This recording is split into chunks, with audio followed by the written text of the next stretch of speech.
You don't have to disclose how much you invest, but you can surely say whether you invest or not, right?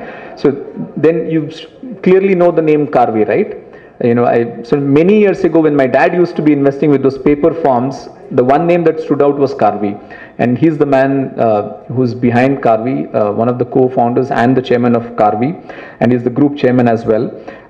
He's one of the first professionals in Hyderabad who built a very professional organization and very successfully scaling it up to a pan-India. Actually, I should say now you have offices across the world as well. So to that extent, someone who's little is known outside that Karvi is a Hyderabad-based organization, but he's managed to build and scale up a fantastic organization with over 400 offices and about 8,000 personnel across the world. And this is someone sorry, did I get the data wrong?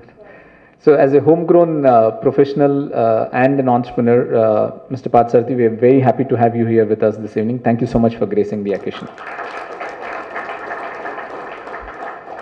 The last speaker for the evening, and not the least certainly, is Suresh Chitturi, who we would sort of call as our own. Suresh is the chairman of CII Andhra Pradesh.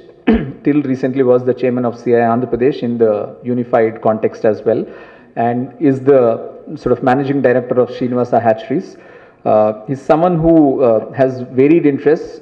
I actually envy him looking at his photographs that he shares on Facebook, because one week he's in Japan, the next week he's in Singapore, the following week he's in Sundarbans and God knows where else. So truly to that he's off to Japan tomorrow evening. But he's also someone, if you're not following him on Twitter, you must follow, because he shares some very interesting stuff, and I do follow him on Twitter. So if you are not, then you must follow him. He has very varied interests, and someone who's very passionate about in his current role as the chairman of CII Andhra Pradesh, about getting more investment into the state of Andhra Pradesh, and industry couldn't have found a better champion than him, especially at this time.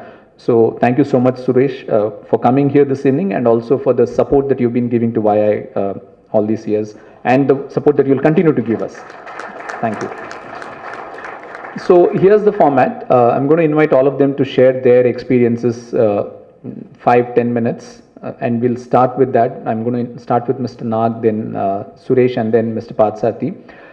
And we will then open it up to question answers. And we will start with Mr. Nag's sort of presentation on what he thinks, he believes India is now, there's probably the formation of a second republic in India. After all these years, there's a different government, there's a very decisive mandate for the coalition, and importantly for the party within the coalition. So is that signaling something that's coming in? So that's something that he studies very passionately. That's one of his interest areas, and given where he sits as the editor of a newspaper, he has a very sort of ringside view of what happens around, and gets to know a lot of stuff.